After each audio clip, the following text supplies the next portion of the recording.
जब वो इंद्र की अप्सराएं आसपास नाचने लगी हैं, महाराज कोई शरफ बन के आ रही है, कोई शेर बन के आ रही है, लेकिन ध्रुव ने पलक तक नहीं डिगाई। श्री सुखदेव भगवान वर्णन करते हैं, राजन परीक्षित, आज भगवान का जब सिंहासन हिलने लगा तो भगवान ने देखा है कि राजा उत्तानपाद का बेटा ध्रुव तपस्या कर रहा है। जब महाराज 5 महीना पूरे हुए हैं तो 6वें महीने में भगवान स्वयं आए हैं और भगवान विचार कर रहे हैं कि ध्रुव को अंदर मेरी छवि दिखाई दे रही है, और जब तक अंदर की छवि दिखाई देगी तब तक ध्रुव पलक नहीं खोलेगा, समाधि नहीं तोड़ेगा। महाराज तो ध्यान रखें, भगवान ने अंदर की वो छवि हटाई है और सामने खड़े हैं। जैसे ध्रुव की समाधि टूटी है तो ध्रुव भगवान के पैरों पर गिर पड़े। ध्रुव ने सामने देखा प्रभु खड़े हुए हैं। अब ध्रुव मन में विचार कर रहे हैं कि बाबा नारद ने तो मुझे मंत्र दिया था, लेकिन मैंने बाबा नारद से ये नहीं पूछा कि मुझे भगवान मिलेंगे तो मुझे क्या करना चाहिए।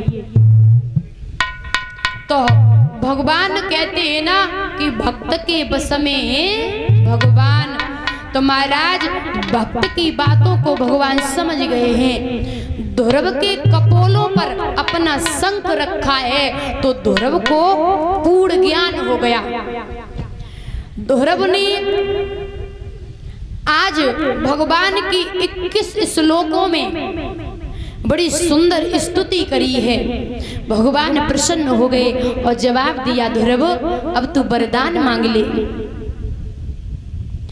ध्रुव बोले, ना आप मुझे कुछ नहीं चाहिए, मुझे आप मिल गए हो ना। और ध्रुव भगवान की तरफ देखने लगे हैं, टकटकी लगा गए और ध्रुव के आंखों से आंसू आ गए हैं कि बाबुल की सूरत जब देखी, बाबुल की सूरत जब देखी, ध्रुव जी टकटकी लगाई गए, ध्रुव जी टकटकी लगाई गए। उनकी सूरत लग करके जखने से नीर तो आई गए। हाँ, उनकी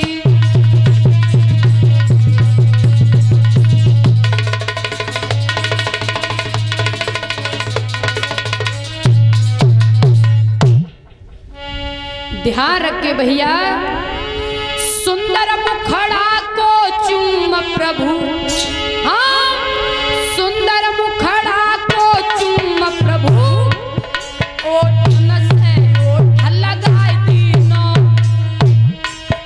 ओठन से ओठ लगाए तीनों, पीताम्बर से जारी रहे और प्यार की बात बताई रहे। हाँ, पीताम्बर से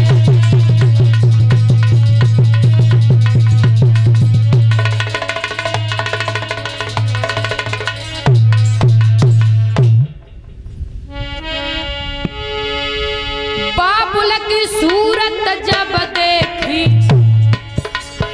बाबुल की सूरत जब देखी, ध्रुव जी मन में घबराई है, ध्रुव जी मन में घबराई है। याद आई जब मैया की गालन पे आंसू आई गए। याद आई जब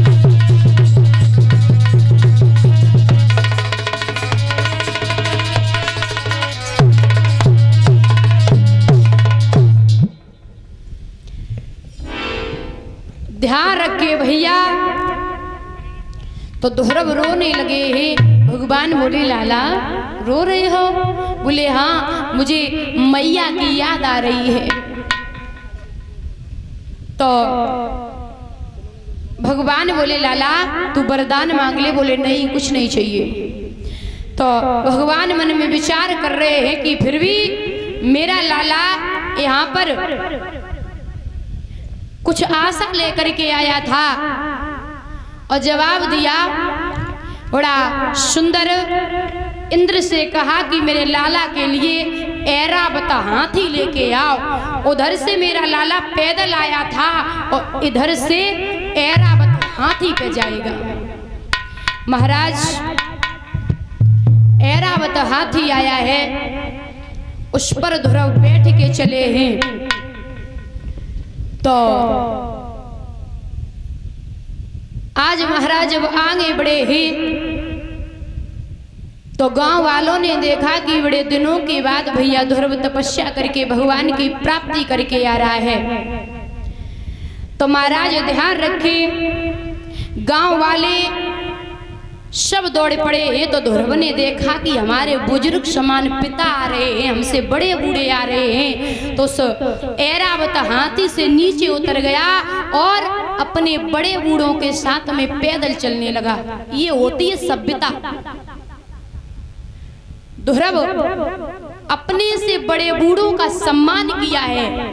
महाराज सबसे पहले ध्रुव मौसी से मिले हैं। तो मौसी ने जवाब दिया, अरे लाला ये बई मौसी ये पहचान लिया जिसने तेरे ढकेला मारो। तो ध्रुव बोले, मैया तो पता ना है, तूने ढकेला ना मारो हो तो जो भगवान की प्राप्ति करके ना या तो सबसे मिला है ध्रुव, सबसे लास्ट में अपनी मैया से मिले जाएंगे। तो जिस दिन से ध्रुव